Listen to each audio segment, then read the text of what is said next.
El coronavirus se extiende con ritmo más lento que en otras regiones por América Latina y el Caribe. Y la ciudad ecuatoriana de Guayaquil, como hemos visto, es hoy el triste epicentro de la pandemia en el sur del continente. Para ponerlo en contexto, nos enlazamos con el doctor Carlos Sánchez Berzaín, director del Instituto Interamericano por la Democracia, exministro de Defensa de Bolivia. Carlos, gracias por estar con nosotros esta noche. Empecemos con México, porque he leído hoy en algunos medios que le llaman al presidente López Obrador como el presidente más irresponsable de América Latina. ¿Qué opinión te merece? Buenas noches. Ismael, un gusto, un saludo por tu intermedio a la audiencia. El tema de México es un tema costoso, porque el presidente ha salido una nota visible en el movimiento de este tema y a México merece esa calificación y además ha bajado en la opinión de la gente. Sin embargo, lo importante que hay que mirar es las cifras comparativas de las estadísticas, de estas dramáticas estadísticas que está ofreciendo o se están ofreciendo a nivel mundial. Y es el porcentaje o el número de muertos en función de la población que tienen los países. México tiene 129.2 millones de habitantes y de acuerdo a los reportes que se han dado hasta ahora, tiene 1.510 infectados y 634 recuperados y 50 muertos, lo que lo pone con un nivel del 11.99% de casos por cada millón de personas. No es de los más graves, aunque la actitud política del presidente es una actitud que llama muchísimo la atención.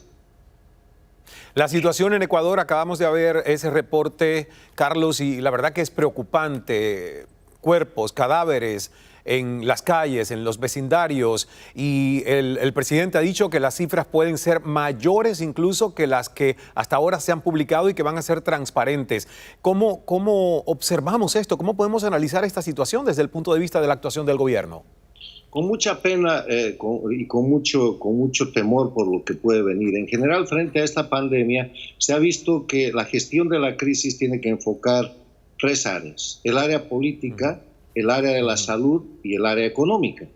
El que no enfoque esos tres pilares no maneja bien la crisis. Y en el área política estamos hablando de organización, de decisiones, de información transparente y de un esfuerzo nacional. En el Ecuador, el expresidente Hurtado ha llegado a proponer un gobierno de unidad nacional o unidad en torno al gobierno para afrontar la crisis, y ahí hay un tema político de que no hay un adecuado manejo y los resultados se están viendo. El presidente Moreno ha tomado la iniciativa y ha mandado un proyecto de ley para tratar de mantener la dolarización, para tratar de ser más eficiente y tratar de salvar la economía, buscando que desaparezcan estas situaciones que se le han presentado. Pero además, en general, no solo en el Ecuador, el segundo tema es el tema de la salud. En el tema de la salud se necesita equipamiento, se necesitan medidas sociales, se necesita desinfección, se necesita prevención, y es ahí donde vemos el drama ecuatoriano, porque no ha habido reacción oportuna, no ha habido una situación, ya se ha disculpado el gobierno, pero las imágenes quedan y son terribles. Y el tercer asunto es el económico, porque hay que tomar en cuenta que sobre todo en Latinoamérica estamos hablando de sociedades en las cuales la informalidad es un elemento esencial en la economía.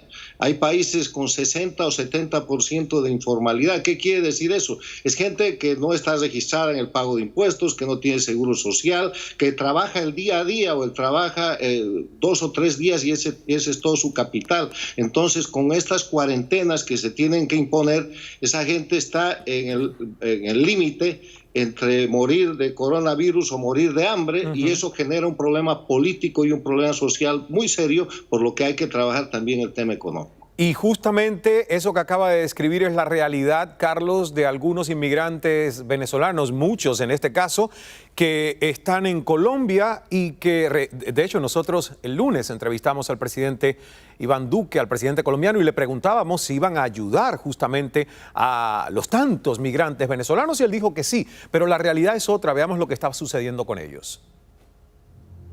Llevando a niños pequeños en brazos o cargando maletas, los migrantes venezolanos caminan penosamente por una carretera al noroeste de Bogotá, la capital de Colombia, iniciando así su largo e inesperado viaje de regreso a casa.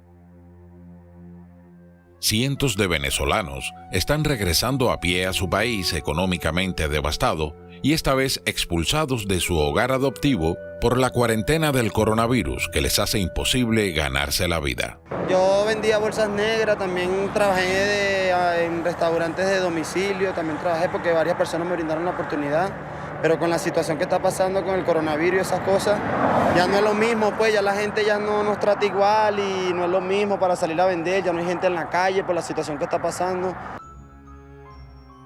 Colombia se ha convertido en el principal destino para los venezolanos que huyen de la crisis de su país, pero el confinamiento nacional detuvo el sector informal donde trabajaban, sumiéndolos en una pobreza extrema.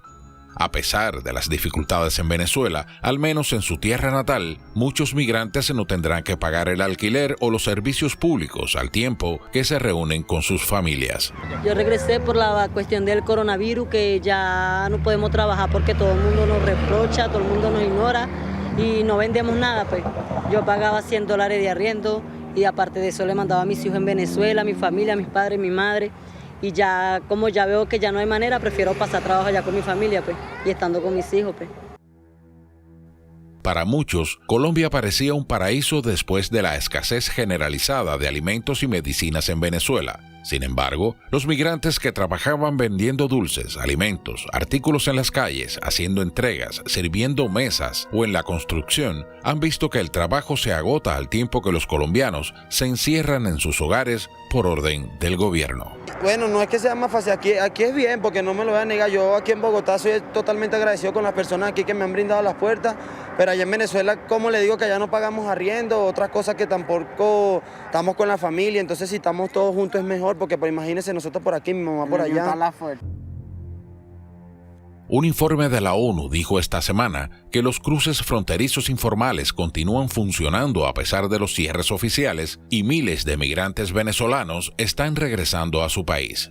Desde Bogotá hasta la frontera venezolana, el viaje dura a pie entre 2 y 3 semanas, pero los migrantes no tienen más remedio que caminar arrastrando sus posesiones. Se trata de supervivencia. Lo anticipábamos el lunes en la entrevista exclusiva con el presidente colombiano Iván Duque y esta es la realidad cruda y triste para muchísimos de los inmigrantes venezolanos en Colombia. Carlos, vamos en nuestra conversación a finalizar en tu país de origen, en Bolivia. Centrémonos en el tema de la pandemia, porque sabemos que Bolivia en este momento es un país volátil, polarizado. De hecho, leía que crecen las posibilidades también de manifestaciones y protestas. Pero ¿cuál es la realidad del COVID-19 en Bolivia? Bueno, el COVID-19 en Bolivia tiene 11 millones de habitantes y hasta ahora se reportó 132 casos con 9 fallecidos el día de hoy. Eso quiere decir que tiene el mismo porcentaje, el mismo número de casos por millón que México, 11.9.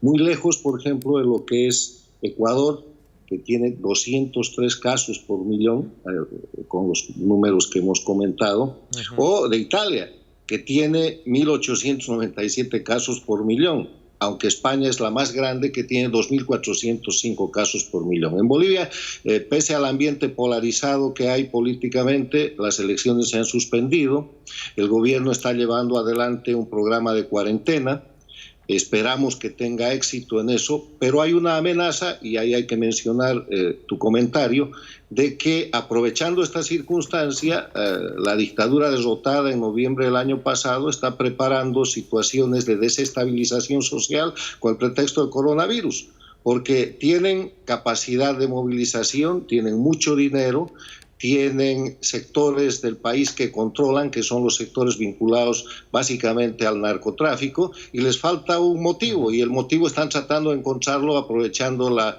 pandemia del coronavirus. Esperemos que no suceda, pero esa es una amenaza muy grave, tanto al tratamiento del coronavirus como a este periodo de interinato que trata de encaminar a Bolivia en una transición democrática. Carlos, siempre un gusto escucharte. Muchas gracias. Mal, felicidades. Gracias.